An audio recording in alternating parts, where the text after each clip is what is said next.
going to be in different parts. So Sam Helmick can't be here tonight. She is Zooming in from Washington, D.C. They are at the Library of Congress. So good evening to everyone here, our audience at the Iowa City Public Library, and good evening to our audience who are watching this lecture live streamed on the library's YouTube channel. I'm Kathleen Kamrick. I'm with the League of Women Voters of Johnson County, and our talk tonight, Libraries as Democracy Builders, is the first lecture in the League of Women Voters 2025-2026 season. Our speaker tonight, Sam Helmick, will deliver their talk via Zoom. Sam had to be in Washington, D.C. at the Library of Congress this week, so is unable to be here in person. But since Sam is Zooming in, the presentation will be live, and then we'll do a regular question and answer after the presentation. I want to extend special appreciation to our co-sponsors tonight. That is the Iowa City Public Library, the Coralville Public Library, the North Liberty Public Library, the Solon Public Library, the Antelope Lending Library, and the University of Iowa School of Library and Information Science. The Antelope Lending Library and the Johnson County Libraries have information set up on tables in the back of the room that you can pick up after the presentation. The League of Women Voters of Johnson County is delighted to sponsor this program on libraries. One of the League's priorities is transparency and citizenship, including encouraging direct citizen participation in government. Libraries are crucial partners in this work. As the National League of Women Voters website states, and I'm going to quote from that website, public libraries have a long history of cultivating strong civic communities. There are roughly 9,000 public libraries across this country. These critical institutions offer public spaces for community members to access trusted information and engage in discourse that bridges political divides. Libraries are a powerful resource for promoting knowledge, learning, and community. Libraries and leagues are two of the few lasting, nonpartisan civic entities with the community ties and trust to encourage civic dialogue based on issues their community cares about. They have a long history of working together to inform and empower voters. So with this partnership in mind, I'm now going to go to Sam Helmick. Sam is the 2025-2026 President of the American Library Association, which is the oldest and largest library association in the world. In 2023, the National Book Critics Circle gave the American Library Association the Toni Morrison Achievement Award, which honors, quote, institutions that have made a lasting and meaningful contribution to book culture. The American Library Association was honored for its long-standing commitment to equity, including its 20th century campaigns against library segregation and its perennial stance as a bulwark against those regressive and illiberal supporters of book bans. At a time when our nation's libraries remain under relentless assault, the American Library Association towers over the literary landscape as a beacon for our most vulnerable voices. Sam Helmick earned a degree in Library and Information Science from the University of Illinois. Sam is also a past president of the Iowa Library Association and is the Community and Access Services Coordinator at the Iowa City Public Library. Sam has served on the American Library Association Executive Board, the Freedom to Read Foundation, the Intellectual Freedom Roundtable, and chaired the Iowa Governor's Commission on Libraries, and has served on many other library committees. Please join me in welcoming Sam tonight, virtually. Sam? Oh, thank you so much, Kathleen, and thank you so much, Iowa City Public Library, for hosting me in a very different capacity than I'm used to as the Community Access Services Coordinator. It is an absolute delight to be with you all in community tonight, and I think that this is a clear demonstration of what community looks like. It's going to your library on a weekly tonight to learn more about civic engagement. It's pulling over in between the spaces that we're serving and supporting each other and the advocacy work and awareness work that we do. So I appreciate your grace and kindness in allowing me to Zoom in tonight as I transfer between one commitment to another. Tonight we are going to talk about libraries as democracy builders, and we're going to specifically focus on funding, freedom, and civic engagement. And so, Autumn, I wish to thank you in advance, and I will ask you to go to the next slide. I want to welcome you all to the Iowa City Public Library, but I want to thank our sister libraries in Johnson County, as well as the League of Women Voters of Johnson County for inviting us into this opportunity to learn and support each other tonight. I like to start with a pathway, and so our evening will be talking about why libraries need sustained local investment. We'll be talking about the fight for intellectual freedom and privacy, and then we'll understand a little bit better by the end of the evening how libraries power democracy through access. Here's a little information about myself and spaces you can find me in an advocacy capacity. That email at the bottom left side of the screen, samhelmick.library@gmail.com, is the fastest way to connect. And I am really, really honored to have served in multiple capacities and be overabundantly blessed with opportunity to learn and grow in opportunities and events like tonight. Autumn, could you go to the next slide, please? I ran on the platform that our stories are worth sharing, and it might not be a surprise to you that libraries dabble quite deeply in stories. In fact, the way that we engage with each other as a species and understand and learn and grow is predominantly through the form of story when you look back at our history and throughout antiquity. So I thought tonight to get a little bit closer, I would tell you about 3 of my stories. I will try to keep them brief so that we can focus on advocacy, but I feel like they have been the library story that has made me open and vulnerable and always learning, and brought me to a moment this evening with you all. And I imagine that you have very similar library stories, and I hope that I can at some point get to hear some of them. The first story is about tarantulas, my friends. I grew up in Burlington, Iowa, and when I was in high school, despite the fact that the library was so small and so old and that the floors were literally bowing under the weight of the books, I was not a fan of this petition going around to build a brand new library. You see, when I was a teenager, they didn't have a teen advisory board. They didn't even really have a teen collection. They didn't have teen programming. You were lucky to find some Tiger Beat magazines and maybe some R.L. Stine Fear Streets. And then you'd have these librarians sort of side-eye you if you were a precocious reader like I was and tried to sneak up to the second floor in order to read some of the adult books before what they considered to be your time. And therefore, I grew up into a young and voting adult that didn't think that the library was for me, and I didn't see myself in it, and I didn't support the petition or the ballot that successfully built our library in Burlington, Iowa, in my hometown. And when I was in community college there, having homeschooled for several years before, I probably horrified my English professor by writing a paper on why we didn't need a brand new library. And despite that paper, Oh, shoot. That's not good.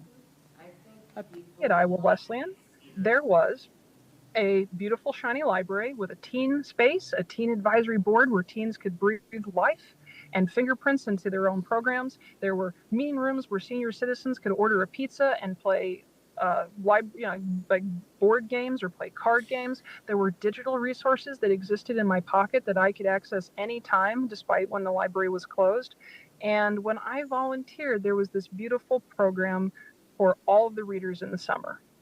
And as Iowans, I imagine that you are familiar with the fact that in rural America, often summer reading programs for rural communities and families are the summer vacation. And that was the case in 2008 when the theme was to catch a reading bug, and the Iowa State Extension Office, before it was defunded, would go around to libraries across the state and they would have an insect petting zoo. And so I can really recall the moment that I fell in love with libraries, and it was more than just a new space with brimming opportunity and new hope and a different chance for teenagers who came behind me. There was actually a tarantula in the petting zoo, and I remember standing in the lobby with a little person of a different age, different race, different gender, different background, and they said, "Sam, if you hold the tarantula, I'll pet him." And there are at least 2 things wrong with this story. The first is that if we're going to classify tarantulas, they technically go under arachnid. So I had that kid on a technicality. But the more important issue is that I do not do spiders. And yet, this was the moment where I realized that hardly anywhere else in American life, maybe even in the world, can we come together and neighbors can become thought partners and have these transformative educational experiences together. And I remember trembling and holding this wispy spider, this hairy spider, and a tentative hand gently petting it. And so we had this moment of transformation together, and I fell in love with libraries and haven't really stopped talking about it since. I'm very fun at parties. My second story is about 10 years later when I become the chapter counselor for the state of Iowa for the American Library Association and vote on behalf of our state and our state association on matters of national library policy through the American Library Association. When you hold this position in ILA, you are also by default the chair of the Intellectual Freedom Committee for your state. And I was told at the time that I didn't need to worry because Iowa didn't really have book bans or challenges to any really significant extent. And I can still remember swearing in as a counselor in Denver, Colorado, and hearing a story on Facebook Live of a minister checking out LGBTQIA titles, taking them back to his own hometown, out of Orange City to his hometown, and burning them on Facebook Live. And at that point, I was a library advocate. I understood that there were wonderful things it could do for a community, for an individual. I was telling the good library news, but intellectual freedom was a piece of the puzzle that I hadn't quite encountered yet. And so I wrote a card to the Board of Trustees of Orange City Public Library, and I put a Hy-Vee gift card inside with donuts on the outside of that gift card. And I said, I hope carbs will help. When I get back home, we'll learn how to figure this out together. And that was my deep dive into learning about intellectual freedom, the negotiations and good faith conversations that our library board of trustees have all of the time with the community, with the staff on matters of policy, on matters of intellectual freedom. And the response of the Iowa Library Association to encourage this conversation in good faith, to support the library community and see them through, as well as to bring awareness to the greater community about what was taking shape, actually won the University of Illinois' Robert B. Downs Intellectual Freedom Award. We come to about 6 or 7 years later. I'm really loving talking about intellectual freedom. The state of Iowa is giving me more than enough opportunity to learn about it. And we're noticing a pattern throughout the nation. First, there are bills that no longer trust library communities to steward themselves, to make choices for their own family and their own behalf, and to trust their neighbors to do the same. And so we look at collections, we look at programming, we look at the use of meeting rooms, and we suddenly question the policies, processes, and procedures that have served us for 250 years as we adapt with the rate of the communities that we serve. And then the next legislative cycle seems to come after the funding of libraries, which would beg one to wonder if dismantling publicly funded institutions and privatizing access to information, which is access to opportunity, might be the goal in mind.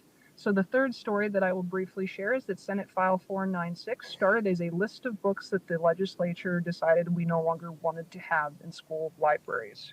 And with our lobbyists through the Iowa Library Association, we had some really behind the scenes, good faith conversations about whether or not we wished to be a state that would do that when we have historically prided ourselves on education and intellectual freedom. At the 11th hour, this term age inappropriate was thrown in, despite its legal murkiness, into the bill, and it was passed.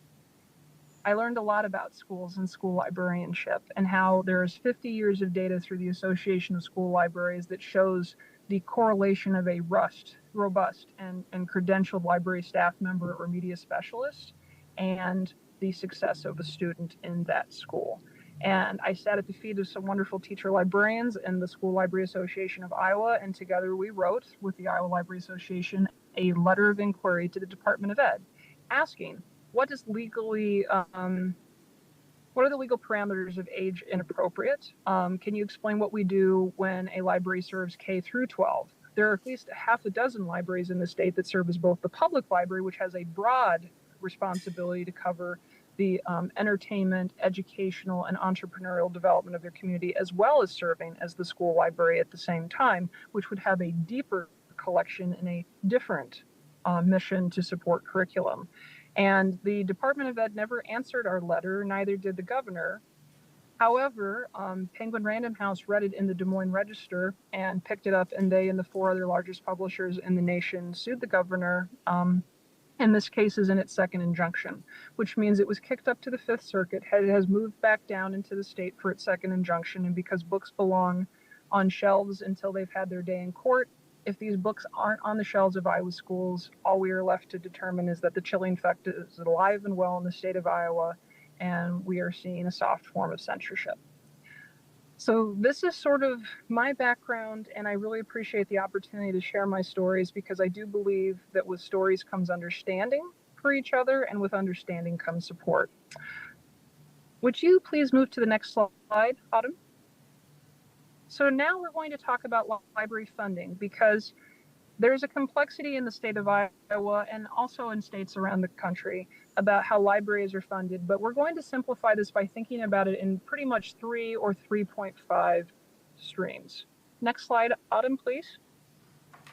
Library funding at the local level would be your municipal, your county, or your contracted entities funding, resourcing specific things like the facilities of a library, the library staff, their digital collections in many cases, and then special services that are meeting the unique needs of a community. So specific programs, outreach to our community partners, our neighborhood centers, our educational institutions, instructional technology like our digital media lab and our infrastructure to teach 21st century digital skills, and then just the overall infrastructure. Our state funding, however, provides the State of Iowa Library its budget, as well as the law library of the Iowa legislature, and then they provide through contracting and services initiatives, the statewide services like open access that permit all of us to circulate between the other 543 public libraries in the state of Iowa, as well as the contracts to provide our interlibrary loan services, which borrow books from each other and then support some of the work to borrow books outside of the Iowa library system, and then some of our digital collections. We were really lucky in Johnson County to have pulled our resources, to resourced our values, and to have created the digital Johnson County platform, which makes waiting in line for audiobooks and ebooks significantly smaller, because a lot of libraries, in fact, most libraries in the state of Iowa, use the state consortium for Libby ebooks and audiobooks. That program is called Bridges. And you can be waiting in line for a very long period of time as you share that wealth. So the state library funds also support the staff of the state librarian and its consultants. So when we are teaching our directors and our staff in the 544 libraries around the state on trauma-informed care, on updates to the First Amendment and policies, best practices in librarianship when smaller communities might need support in developing their strategic plan, onboarding their board of trustees, hiring a new director. These consultants are credentialed and highly skilled staff that then train the trainers in the 544 communities that require these resources and these knowledge and skill sets as well. And then lastly, we have the federal funding. Federal funding is usually matched to state funding through the Museum of Library Services. The Institute for Museum and Library Services. This is a really wonderful way to get your tax dollars to do double and triple the work, because through IMLS, the state is required to match the funds and invest in their state library in order to obtain them. At least twice when I sat on the Commission of Libraries, we did have to remind the legislator to match those dollars, because we'd been aware enough times that IMLS kind of came knocking on our door and said that we really needed to be reminded to honor the agreement. And it's important that we have these federal matching dollars, because they do support the state library, they do support the staff, and they are the means by which institutions like the American Library Association and the Association of Rural and Small Libraries are able to provide impactful grants to Iowans and rural communities and library communities around the nation. Next slide. So it's important to see the larger infrastructure and how libraries are funded, but it's also important to remember that for every dollar that we invest in American Library, we've been able to calculate somewhere between a $5 to $9 return on investment. And that is because we have wonderful things like the Digital Media Lab. We have support with software on our digital, our public computers that support Iowa Works and filing for not only unemployment, but also taxes and job applications. And so the American Library Association has been really trying to tell those stories that happen in libraries, but also build toolkits that support entrepreneurial development and incubators of small businesses in the library space. And we see this around the country. And if you're interested in learning more about libraries as economic equalizers, can I point you to Libraries Build Business through the American Library Association. Additionally, libraries are seen at the United Nations level for also developing and generating local business and local commerce. In fact, the American Library Association helped to write some of the sub-points of the 16 Sustainable Development Goals that are the strategic plan, the 15-year-long strategic plan of the United Nations, because they recognize that libraries are community anchor institutions and wonderful partners, and they help those tax dollars or those development dollars do 4 and 5 times the work. And then lastly, it's important to remind the American public that libraries are open for everybody. Regardless of having a card, you can come in and pursue information on cold storage and breathe life into it. When I was first learning about libraries and falling in love, I had the honor of sitting on the pilot program of the American Library Association's Libraries Transform public awareness campaign. And it had a whole bunch of fun because statements, because we wanted to remind folks that even today, 1 out of every 5 American homes do not have sustainable broadband, and having access to public computers, having access to printers, fax machines, hotspots that may circulate is crucial to our national security, our educational construction, and the comprehensiveness of civic life. But then it's also important to remind folks that, libraries are one of the last few places where you aren't the product. You are not being sold a caramel macchiato in order to sit for 5 minutes and enjoy the space and be in public or hop onto Wi-Fi. So it's really important to recognize that libraries are a really good investment in our economic infrastructure, our educational infrastructure, but then also in our general quality of life. Autumn, can I have the next slide, please? Which brings us back to the legislative landscape and why it's sort of not jiving, that over 70% of Americans through third-party studies have said that they do not support censorship or diminishing libraries in any way or shape or form, which is pretty incredible because I'm not sure 70% of us would admit that water is wet and agree on it all at the same time. And so when you look at the legislative landscape in the state of Iowa, despite the fact that we have a wonderful foundation in library history, it's kind of bleak, friends. It's been going on for multiple years. We've been seeing initiatives to remove the meaningful, inclusive initiatives that libraries sort of operate upon, and being removed through House files. We've also seen the requirements for credentials and the training for teacher librarians being stripped, in part because it's difficult to hire that position in the state of Iowa when teacher librarians are asked to cover multiple institutions with very little compensation. And so instead of investing in that 50 years of data and recognizing that investing in a school library and multiple media specialists was actually going to directly correlate with student success in the information age, we've decided to take a step back and actually remove any sort of credentialism that would support critical thinking skills and assessment of information in the information age. We briefly touched on Senate File 496, and it's important to recognize that age appropriate being a legally murky term is dangerous for library workers in the state of Iowa because they could actually have personal and professional punitive responses if they do not understand the law and they cannot administer it in the way that it has been spirited. And then we had House File 718, which was not directly meant to influence libraries, but libraries were not supported in the petitioned levies in 97 of our communities where Iowans locally decided to invest in their values and add extra dollars to support library initiatives were stripped. And so we're seeing that unfold. We're seeing communities in 97 Iowa towns and 15% of our public libraries scramble to figure out how we're going to make those ends meet. And we understand that the potential that has been lost is a 5 to 9 return on investment for every dollar that was going in through those special levies. So if your community petitioned to successfully get a library levy on a ballot and then that ballot successfully passed, there was a process by which you could remove that if it no longer fit the initiatives or the values of your community. However, House File 718 stripped our right to have them, to rescind them, to revote them in again, or to maintain the 97 that had been supporting our values in libraries.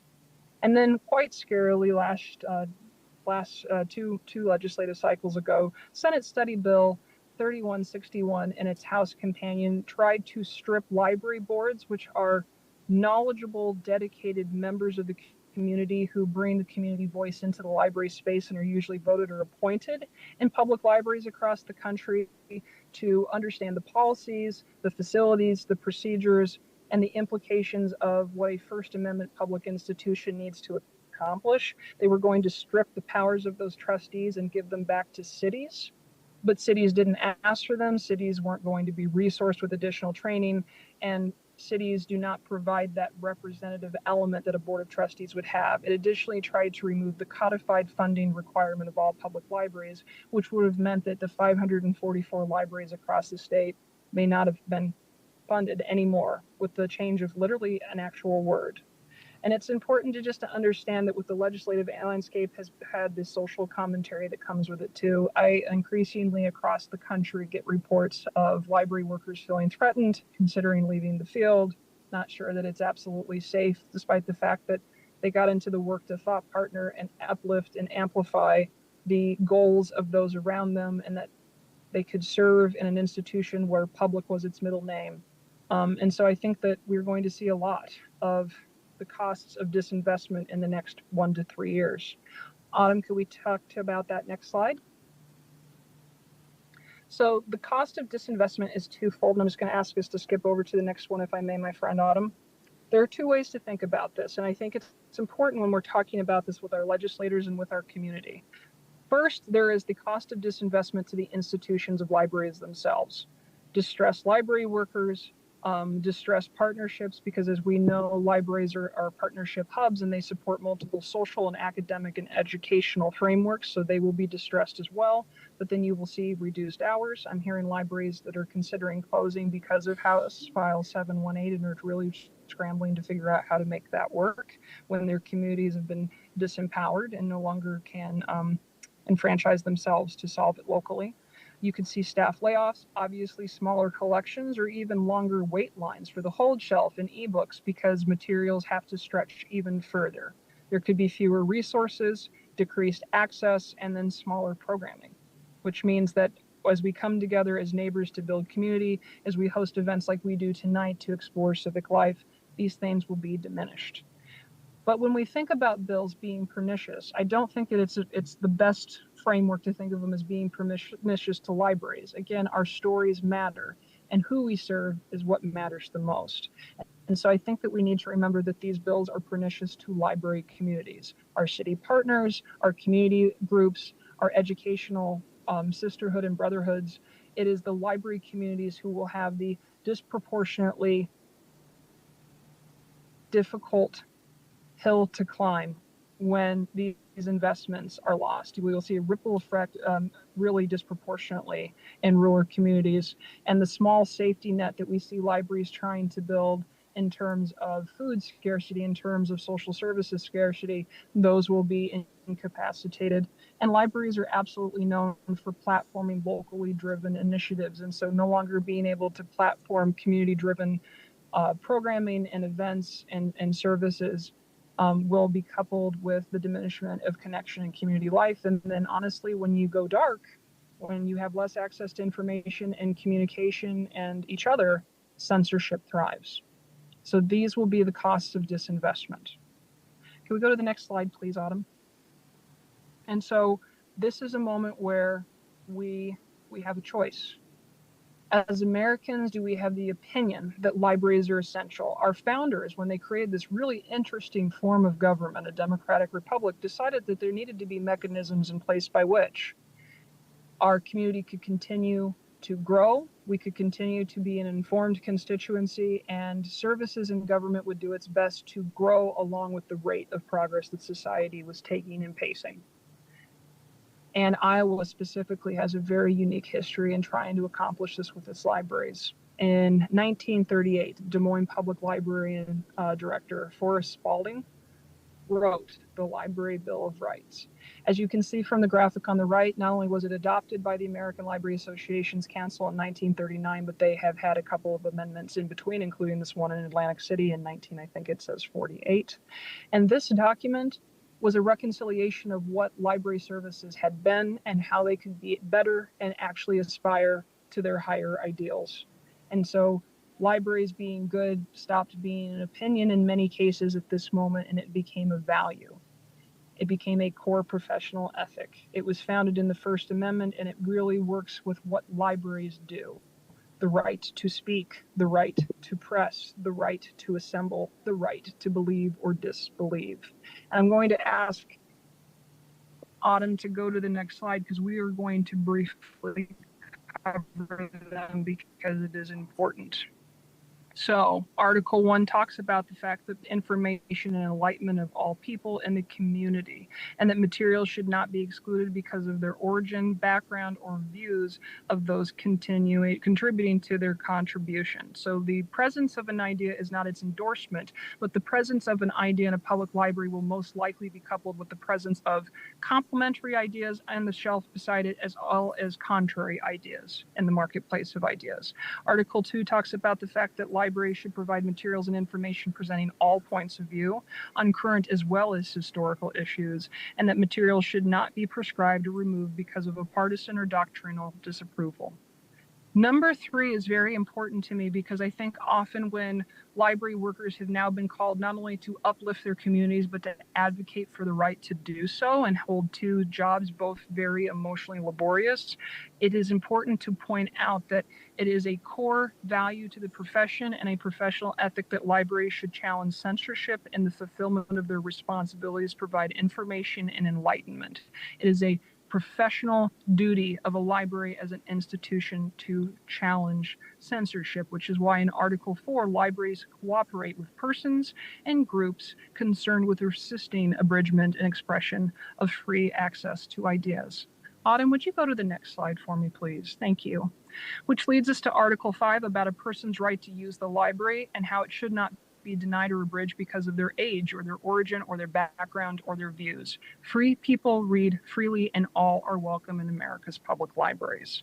Article 6 really suggests that any exhibit spaces, display spaces, meeting rooms that will be made available to the public should be made available to the public on an equitable basis, regardless of the beliefs or the affiliations and the individuals of groups requesting their use. So there comes that First Amendment right of assembly. And then lastly, Article 7 talks about how all people, regardless of origin, age, background, or views, possess a right to privacy and confidentiality in their library use. This is why we don't keep your passwords. We can help you replace them at the Iowa City Public Library, but we wish to protect your privacy even from us. It is a core value. Libraries should advocate for and educate about and protect people's privacy, safeguarding all library use of data, including personally identifiable information. In this digital age, when we are constantly scrolling to the approve of every single service we use, when we have become the product, we as libraries have a higher calling and a higher responsibility. It increases day after day to teach the public about the importance of confidentiality and privacy and how free inquiry and intellectual freedom can only exist if their privacy is protected. In my lifetime, librarians have been jailed in the United States for protecting a reader's right to privacy. And there have been groups that have helped them. It was around the time of the Patriot Act, around September 11th of 2001. So we're going to go to the next slide and talk about a couple of groups that help with that.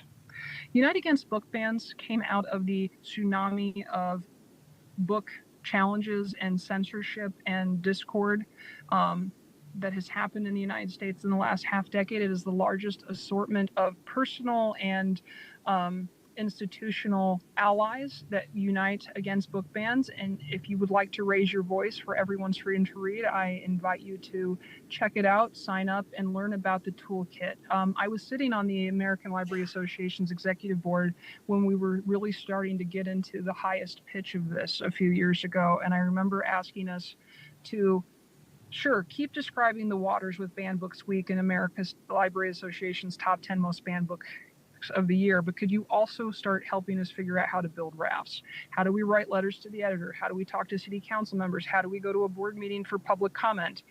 Because to be honest, there are special interest groups that account for the vast majority of these challenges. And their playbook is available for everybody to see. And we needed to have a counter playbook to support people's freedom to read. Since the late 60s, the Office for Intellectual Freedom out of the American Library Association has been the clearinghouse for folks who have questions about challenges, whether they're a dean, a regent, a provost, a library director, a library worker, a parent who's been helping to develop the reading list to support curriculum in their community, and now they're noticing that their books have been removed. The American Library Association doesn't card you at the door, and if you're interested to just have a conversation about intellectual freedom or any books that have been potentially banned or challenged in your community and understanding what are the next steps, they are a wonderful resource, particularly for our profession. The legal arm of that is not directly connected to the American Library Association, but supports the American Library Association and their lawsuits and amicus briefs to support library workers, authors, publishers, and patrons in litigation that would support their right to read, comes from the Freedom to Read Foundation. And there is actually a merit fund that supports librarians who have been penalized or terminated for supporting a reader's right to read, or supporting a specific display, or supporting intellectual freedom in a way that has resulted in them losing their employment. It's called the Merit Fund. And then lastly, because we had been seeing this pattern of reconciling whether communities can trust themselves to read freely and to make those determinations for themselves, being followed by defunding libraries categorically in a time where our own security and infrastructure would suggest that we need to invest more in information and invest more in our ability to pursue it and analyze it. Show Up for Our Libraries came out of the American Library Association's Public Policy and Awareness Office in order to give you quick tips and tricks and action alerts on specific and geographically pinpointed legislation that will affect your library community. Can we go to the next slide, please? So why is this important? Because civic engagement thrives in libraries. Libraries serve as the cornerstone of democracy. I think tonight is the very evidence of that as we all work together. And through our federal dollars, we have grant programs, and I think just two wonderful examples of that have been like North Liberty's own Libraries Transforming Communities grant, which came through IMLS, through the American Library Association. And then one of the stories that ALA is amplifying this very week is a library in Iowa that received a $200,000 grant. Iowans' lives are improved every single day when we fight for federal dollars. One of my favorite stories is Nevada, Iowa's library is both its library and its storm shelter, and they do not have an elevator. So a grant through the American Library Association equipped it with an electric chair to go downstairs when there are storms. And so when we think about the civic engagement that can take shape in America's libraries, the only limits are our imaginations. Next slide. Thank you, Autumn. More specifically, it's what you all do with these institutions that make them vibrant. I just did a quick snapshot of our calendar, and I noticed that there are multiple civically engaged groups using our library in just the next week and a half, including League of Women Voters of Johnson County, the Corridor Community Action Network, ACLU of Iowa, and Unify USA. And these are publicly available programs to engage and inform our community in enfranchising themselves and navigating civic life with better ease. One of my favorite things that a library does, though, is that it provides information in order to do that good work. You meet in our meeting rooms, but then you use the services and the collection that belong to you that we meticulously add curation and context and stewardship to. One of our perennial support systems is to provide space for early voting as well as information. And my colleague Jason just published a blog post on that on icpl.org this week. And it really breaks down for folks who are engaging in the process how to do it in simple steps. Can we have the next slide? And then at a national level, the League of Women Voters has been working with the American Library Association for quite a few years to help us develop a framework called Reader, Voter, Ready.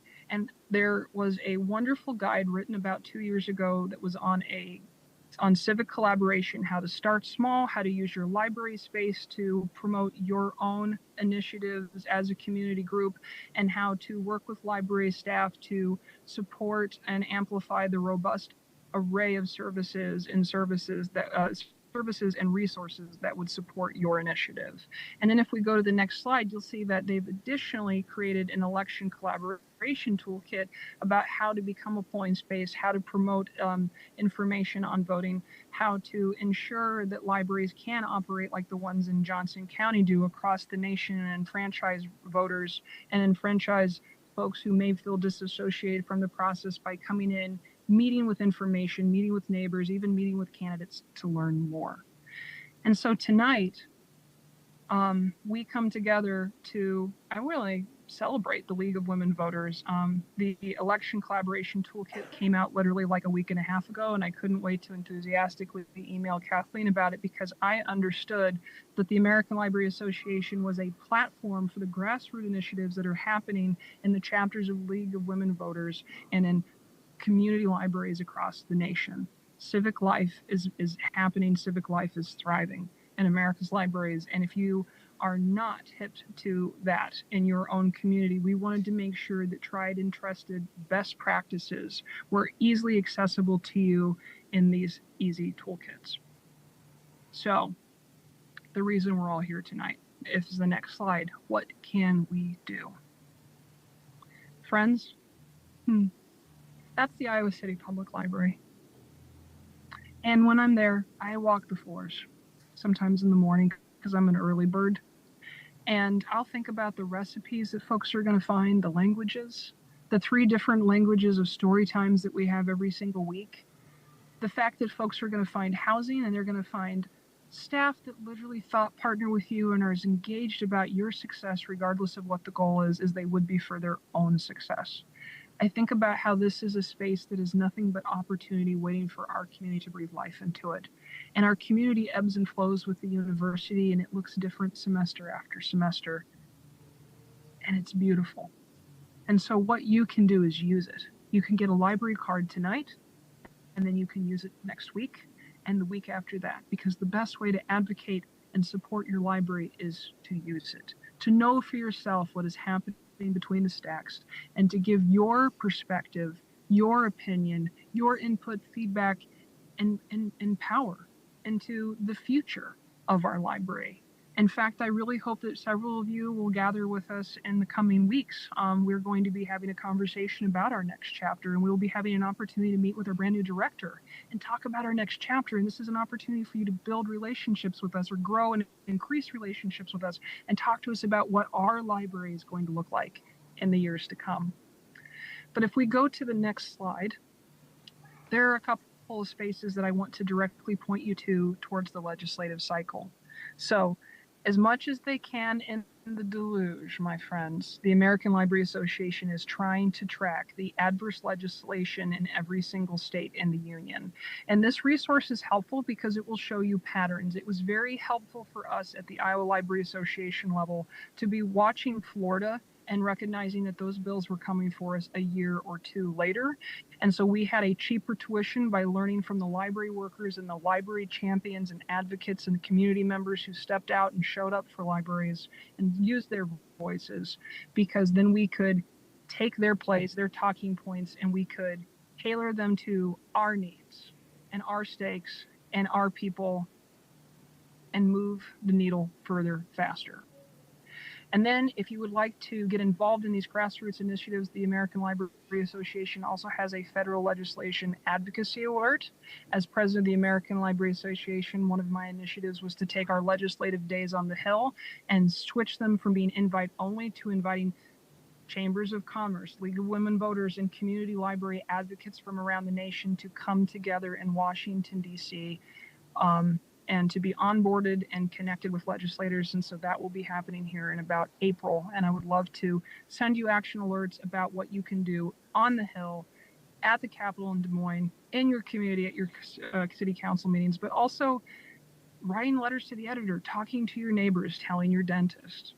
It's important to know that if you're looking for more tailored information about libraries, but also library and information adjacent legislation, the Iowa Library Association contracts with 2 lobbyists, one on each side of the political spectrum, and they track this information for us and correlate different information and technology and copyright and AI legislation so that we're aware of the environment and the ecosystem of libraries at ialobby.com. And then it's important to share that another new initiative with the American Library Association is to finally have a public supporter program, much like we have with NPR. The only firewall at the federal level between pernicious legislation and pernicious policy and the library communities that libraries are called to serve is the American Library Association. So I'm hoping my folks aren't in the room, but if they are, they're going to find out that they're both getting tote bags for Christmas, because when you donate in your name or somebody else's name, you can get a tote bag that talks about how you are supporting our libraries. And if you'd like to know more information about that and to support the work so that we don't have to continue to keep digging into the library field, which is about 250,000 people strong in the United States, but we're trying to support the intellectual and literacy life of millions upon millions. If you would like to get more involved at that level, you can do it nationally at iloveourlibraries.org, or I would often really point you to the Friends Foundations of any of the Johnson County libraries. And then lastly, the Iowa Library Association has really ramped up its advocacy. I know there are folks in that room right now that I am thinking of and smiling, and my heart is warming. Our board members who have served on the Board of Trustees subdivision, our government affairs members, our own Katie Roche, who's our development director for the Friends Foundation of the Iowa City Public Library, are working really hard to build relationships at the state level as well as the federal level, and to bring the voices of our local leaders and our local patrons into the spaces of power, so that when we say that as Iowans we value our libraries, and as Iowans over 75% of us have a library card, and we have more public libraries per capita than any other state in the nation, and when we wrote the Library Bill of Rights, that is our legacy. Please fund them and resource libraries well. Because, and I will conclude with this thought, and I look forward to talking with you all, our last slide is really where it lands. Every voice counts. And so I can go and I can sing about tarantulas and how they changed my life, and how the power of libraries is that you don't even have to be a supporter of libraries, but then you can be the face of the profession less than 20 years later. But it only matters when they hear your stories about economic and educational and quality of life impact. When you tell your neighbor and your friend and your dentist and your legislator, and you tell them again and again and again. The future of libraries really rests in our hands, and that might feel heavy. But I already know a few of you in the room, and I'm looking forward to meeting every other one of you in the room and serving you both in the capacity of ALA president, but then over the years as your community and access services coordinator, and I know we can do this together. And so I thank you for the gift of your community and your time. I thank you for, in advance, for keeping track of the legislative cycle and speaking up and finding time to go up to Des Moines with us, because there are folks in that room tonight. There were 700 of us strong who saved the codified funding for public libraries in 2022, and libraries around the state are open today because of folks like our board president, Robin. And so I just want to end this with gratitude and open it up to questions, and thank you again for letting me zoom in from my car.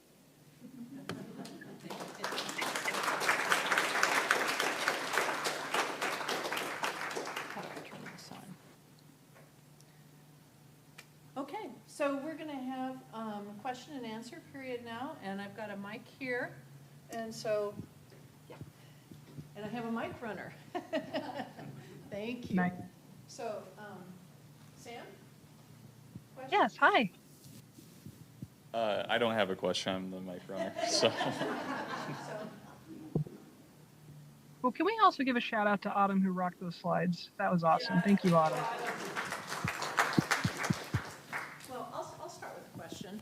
Okay, Sam, so my question is this. So you gave us a lot to think about here. Yeah, and so one of my real concerns is censorship and the increasing censorship efforts that we've seen across the United States. And as president of ALA, I want to know, you know, you've got a lot of things to think about. Funding is a huge issue. Federal funding right now has been cut. About censorship, how widespread do you think these efforts are? How successful do you think that they've been? You know, has the fight back against censorship been successful, or do you think that people who are trying to pass increasing censorship legislation, book bans, have been on a roll? This is an excellent question, Kathleen, and I think it sort of will be dependent on what community you live in and the way you feel about it. We are now living in a country where 4 states have a right to read bill, right? And so that means protections for library workers, protections for books to exist on shelves, so the speech of both our writers, but then also the freedom for our readers. And that didn't exist 5 years ago. And we're seeing the needle move on our consumer rights for patrons having a seat at the table.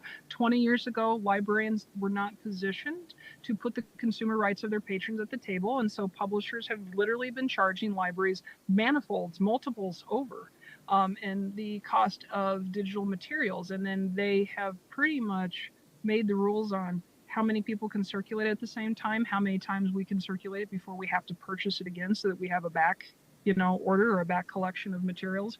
And so we're starting to see increasingly awareness in the public about the price of ebooks and the fact that library collections, their budgets have in many cases tripled and quadrupled in need, but those resources haven't been there because it's not sustainable to be charged this much for digital resources. And so I think the question of is funding an intellectual freedom issue is pretty obvious, because if we can't afford the books, we can't even debate them. And so when I think about the needle that has been moved in that conversation and how I'm having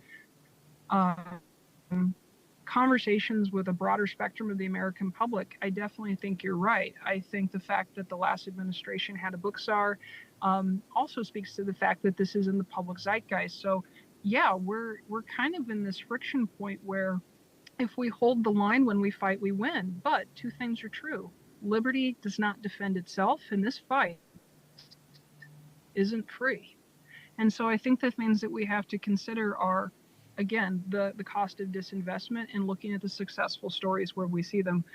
We saved codified funding for the state. There are 2 injunctions and literal case law at the 8th Circuit about Senate File 496. And that really came out of folks like yourself who had the will and the interest and the capacity and care to have these conversations and to speak with legislators and to hold them to account. And so my long-winded answer to you is, yes, we're holding ground in some places, we're gaining ground in others, and the only way out is through. Libraries have always felt that a First Amendment right was the right to grievance your government, which is why we have policies and processes and procedures to have good faith conversations about how programs and displays and collections exist in a public's library. We need to lean back into trusting ourselves. We need to continue to have those good faith conversations, and we need to remind the American public again how well they have done this for 250 years and why it is paramount that they continue to do so for our success in the future. Does that answer your question, though? Yes, thank you. Good. You mentioned that there are issues with funding libraries locally and it's no longer allowed. Could a way to get around that be having patrons, instead of paying a tax, just have you have a late return fee and pay them that way?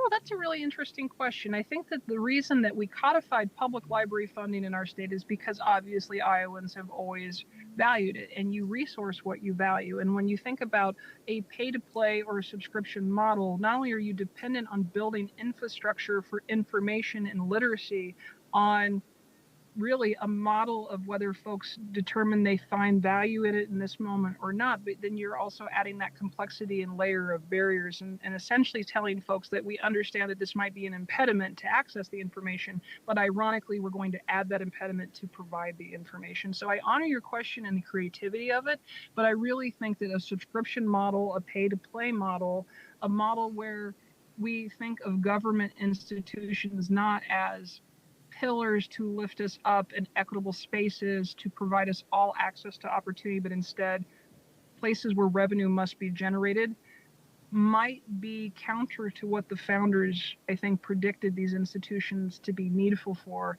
if we were going to continue to progress as a society. And so to honor your point, I think that takes the public out of library and turns it into private. And the movement to eliminate barriers to access, to support public good, and to make sure that free people read freely means that the infrastructures that we've had at the federal, county, state, and local levels worked. And the reason that they're not working now is because of the deliberate choice to dismantle publicly funded institutions. And if our answer is to privatize them all, I would have to ask, what public equitable spaces will exist in American life? And what is the point of government? Okay, I was just asking if that would be a good way to temporarily get around the thing while the law is in place. You could just do that. And it wouldn't be like, hey, everybody has to pay this oh, you can't, like, I don't know how donations are taxed for going to the library. I didn't know if that could be a solution in the short term while we deal with the long-term effects of the levies being illegal in towns. Well, I think there are two thoughts of thread that your question makes me think of, and I love questions that make me think. I think the first one is, it's a temporary solution to a permanent problem, and the permanent problem is removing the local right to governance yourself and to resource your local values. The idea of that, whether it's for a park or an airport or whatever a special levy would be, has a lot of constitutional implications outside of libraries. And then while it might seem like donation models or penalty or fees models might support a library, an annual budget and a projection for the next fiscal year has to be developed. And if that's based on data that we really cannot extrapolate because of donations and late fees, particularly when the model of libraries has been to be free and open to the public, it would be fuzzy math at best and probably create more harm than good. I think it's a wonderful place, your creativity and where the energy is going. But as a person who's been in public libraries for the better part of 20 years and has managed both state library, public library department, and then national association budgets, I'm not quite sure that that is a sustainable way forward. And when you find a third and fourth and fifth way and you stretch that dollar in libraries, I have noticed a historical precedent to never get them back. Libraries are often the lowest hanging fruit in a community when it comes to finding places to cut. And so I think this is the moment where we need to really decide whether libraries are an opinion or libraries are an American value. And if they're a value, that means that you resource them and you actually commit resources and energy and effort into them in a way that's robust and sustainable and fiscally and operationally sound. Does that honor your question? Yes. Thank you. Hi, my name, is this on? Is it okay? My name is Nancy Porter, hi, and I'm a lifelong educator as well as a member of the League of Women Voters. And I really appreciated you listing those sites that we can go to, because it seems to me this is something we need to start today and now. We don't want to wait till April. We want to get in there and make our thoughts known. And we don't have a lot of friends, but we have some friends. So we need to talk to our friends and those who aren't our friends, because those who aren't our friends don't really get what's happening in these movements to take money away from government money, which I agree with. There are some things government does very well. Maybe some of them get messed up and they need to be renewed or redone a little, but our public libraries, even Carnegie buildings, just, it's a heart-wrenching thing. Oh my goodness, your thoughts influence my own, and it gives me at least three off the bat. The first is that you're right. Libraries work so well that I think often they are overlooked or under-resourced, because you don't think of a road being smooth until it has a pothole. And libraries work really well, They support finding jobs, they support education, they get you come in, you grab your load of books before you go on summer vacation, if your summer vacation isn't exclusively at the Iowa City Public or your local public library. And so I think you make that good point. The second good point that I would love to just amplify that you made was that we have to be talking to people who may not agree with us. We have to get out of our echo chambers. I'm embarrassed. I'm not happy to start with the tarantula story, but there are Sam Helmicks out there who can do a 180. They just have not been clued in on the fact that libraries are for them, and that regardless of where you're at in your life, in your learning journey, there is something that a public library offers you. And then lastly, I think you're right about planting that tree. The first best time to plant a tree is 20 years ago. The second best time is today.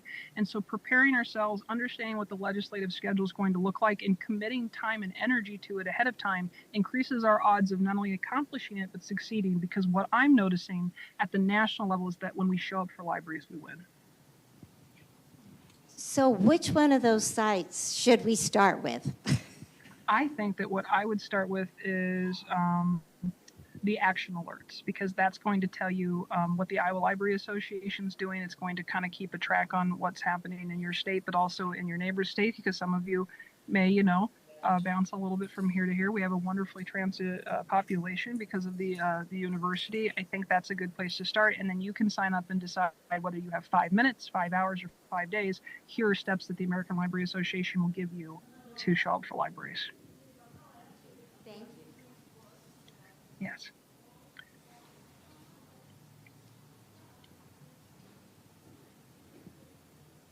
Thank you very much for your talk. I thought this was great. Oh.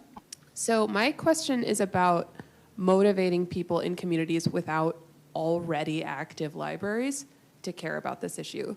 Because I look at Iowa City Public Library, I'm newer to the area, and I've been blown away by the programming, like the space, all this sort of stuff. And but I remember the community library that I had growing up. I would relate to your story. I don't think I attended a single event there. I used a study room probably 4 times in high school. And so I would never have cared, and I don't think my parents would care about their community library because it's not good already. And so it's hard to say, I live in this small town, but I know that in Iowa City, it's great that they have a wonderfully funded library, and so I'll call my representative. Do you think there's anything that we can do about that? Is there funding that we could send to a rural community to have their library more active, to make people in those communities actually care? And I'm simplifying. I'm sure plenty of them do care, but that's my question. Oh, no, I think this is a great question, because I think, again, it does sort of depend on the community and who are the stakeholders and who's robustly active.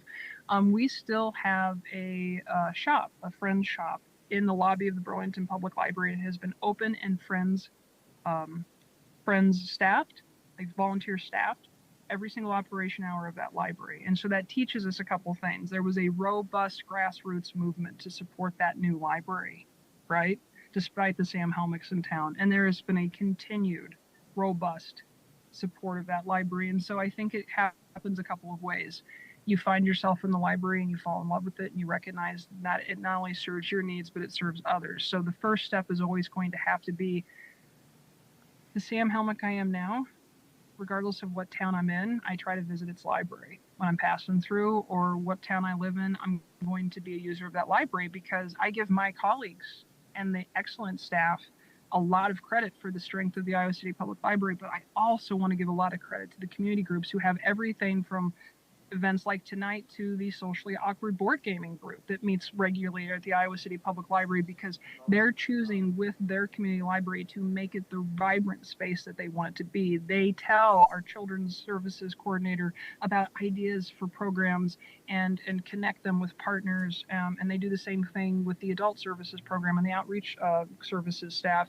And I think that is actually part of the vibrancy of a library. And once you recognize that you contribute personally to that vibrancy through use and feedback and creativity, that generates that value proposition for folks like me who have it completely off the radar. And I know that that's a lot, but I do feel like our public institutions are as good as our investment in them, whether that's a public school or a library.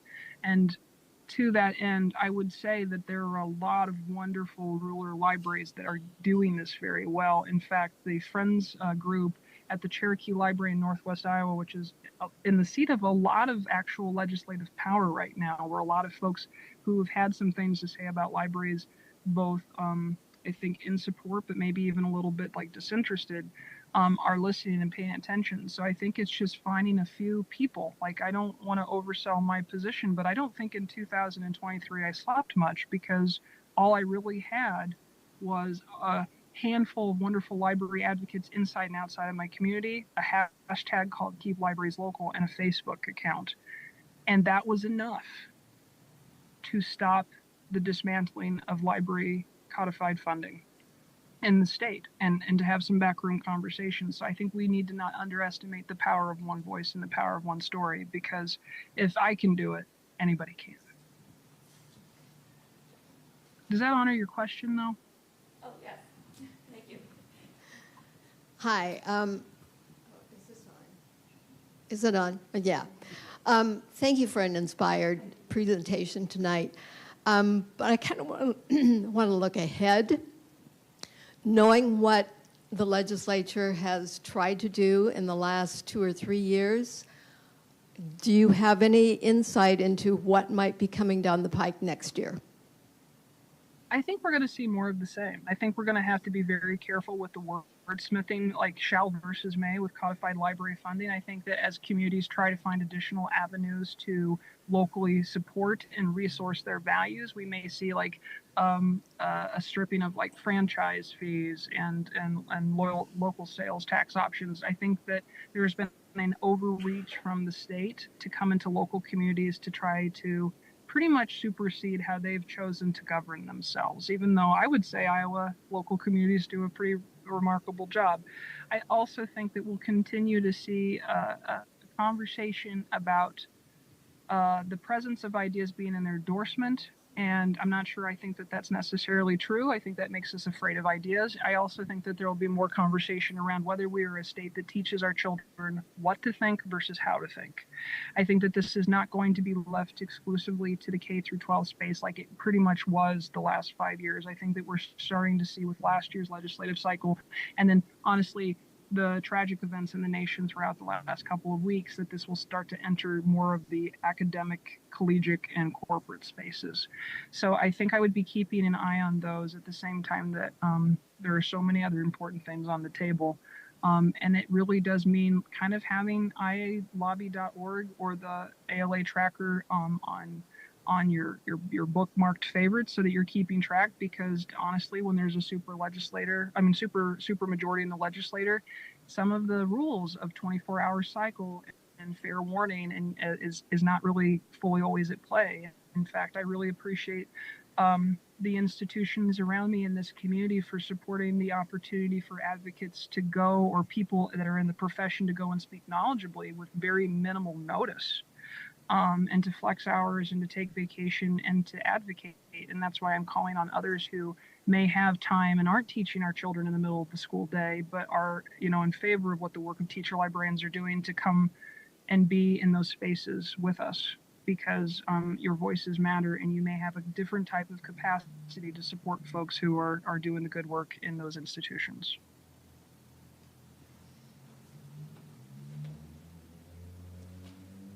I hope that honored your question. This is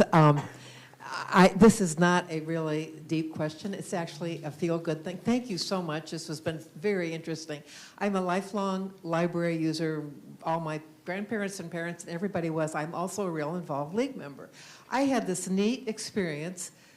3 weeks ago, I'm looking up for books up in nonfiction like I do. I had a long list, and all of a sudden, a book. Lolly Agers, the former director, that got me, that when I first joined the league, she was on the board with me. Carol Spaziani was on the board with me. Anyway, this book was there. I took it home, and it was so inspiring. So there's been this long connection between the League of Women Voters, especially here in Johnson County and Iowa City, and the library. I loved it. Of course, I knew Lolly. She's passed on, and so is Carol. But anyway, I just wanted to share that, because just one of those things that happens when you use the library and you're looking the shelf, and there it was. And I can't tell you how wonderful that book was, to read what happened to make this library what it is. I just was terribly inspired. Love the library, and I'm just also thinking about the legislators, and I wonder if this might have a little impact on them. My husband and I are not really good at technology. We know how to read, but anyway, of course, books are great, but the librarians are so helpful here. Any technology question, they never make you feel dumb, even, and they actually help so graciously. So I'm thinking maybe that would have impact to tell our legislators, and our local ones are all for us, I know that, but other ones that maybe also have trouble with technology if they're over 60. Anyway, those are just thoughts, but I wanted to share about that book of Lolly's, and I would recommend anybody that's interested in the history of this library to read it. It's just wonderful. Thank you. Could you give me your first name again? I missed it. Oh, I didn't say my name. I'm sorry. My name is Galen Woolbitter. You can look at my I read. I got a lot of books, but I know you can't look at my record. But no, I would happy if you would be. What was that? Thank you for being a prolific library user. We would give you frequent flyer miles if we could, and thank you for invoking some of the heroic names that being ALA president is one thing. Being a member of the staff of the Iowa City Public Library is vastly another, because I will invoke some powerful historical names that have changed librarianship in Iowa City and in Johnson County, but also in the nation. And I do think of folks like Carol and Lolly. I'm personally reading A Century of Stories right now because PBS will be recording an episode for their Road Trip Nation on the Iowa City Public Library this coming Monday, and I want to talk about that century of stories and where we came from and where we're going. Susan, Carol Logston, Maeve Clark, Jason, Anne, Angie, we have a powerhouse of wonderful people that I get to work and learn from every single day, and you're absolutely right. They don't make me feel small when I have questions. They don't do that with anybody in the community. You saw how Bond was keeping me cool, even though I was nervous. And that's how they are with everybody. So thank you for using the services. Thank you for that excellent point about the fact that we're one of the oldest, not to paint with a broad brush, because you see my tech limitations too, but we are one of the oldest states in the union. And when we think about the digital divide and trying to mitigate that so that medical, civic, tax, federal, everything, like all these these elements of civic life that are increasingly and almost exclusively on digital platforms, libraries are really the only space where we're really narrowing that digital divide in a free and equitable space, but we're not getting additional resources really to train the staff, to build the infrastructure, to have the time. And so what we have now deeply needs to be valued, and the congressionally mandated funds that were supposed to go to the institution of the Museum and Library Services, the state matching dollars, the ability to locally resource your values in your libraries all matter because of stories like yours and stories like Lolly's.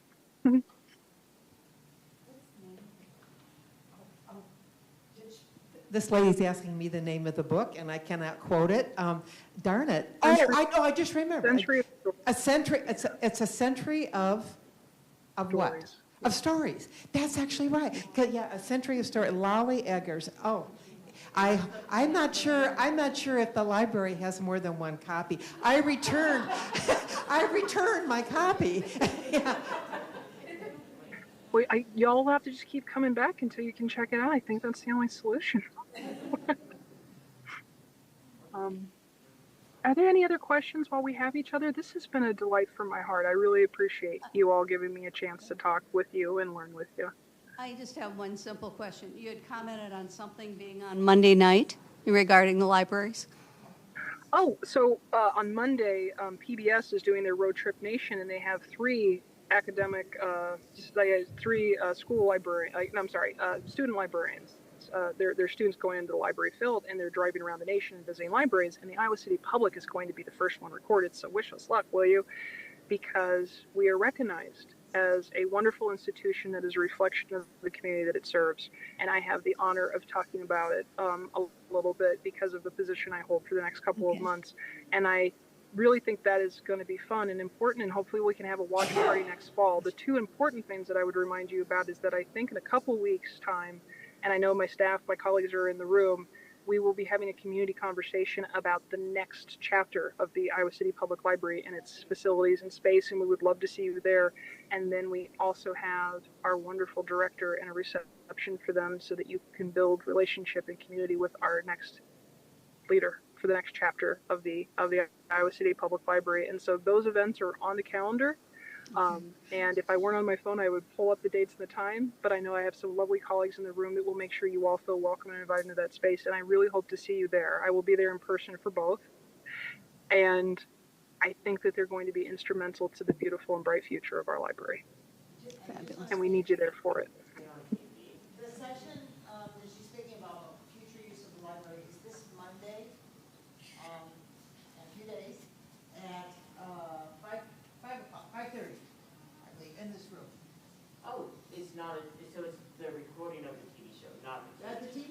separate from the community meeting about how we can take the library to the next stage of the future. I'm sorry. The two different events. So that it's recorded. So Sam has mentioned two different things. The PBS show is one piece, that one that she's doing on Monday, but the meeting she mentioned about the community's input on the next stage of the Iowa City Public Library is this coming Monday in the evening. So please, because they're attending, it's at 5:30. Yeah. I'm going to drop it in the chat. There's a link to it. Thank you, Robin. That's at 5:30, my friends. And Joe Huberty, who was the designer of the institution you were sitting in right now, will be joining us for that conversation. And I really hope that you all will join us. Robin, as always, thank you for having me and supporting me where I always need it. Thanks, Sam.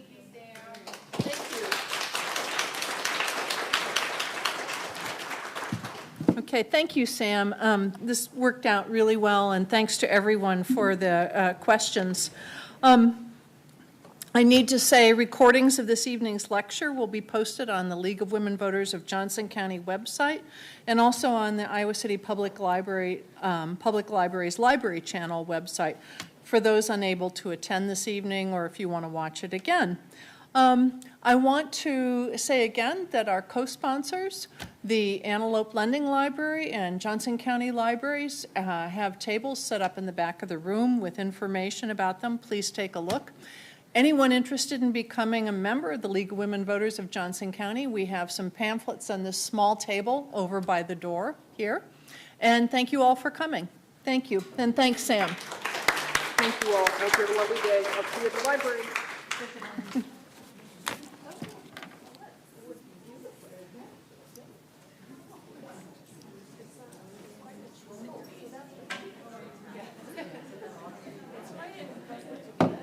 There's something that I noticed. You guys can't press share screen. I'm not sure whether any of the slides are recorded. Oh, So okay. you might need a link to those slides after we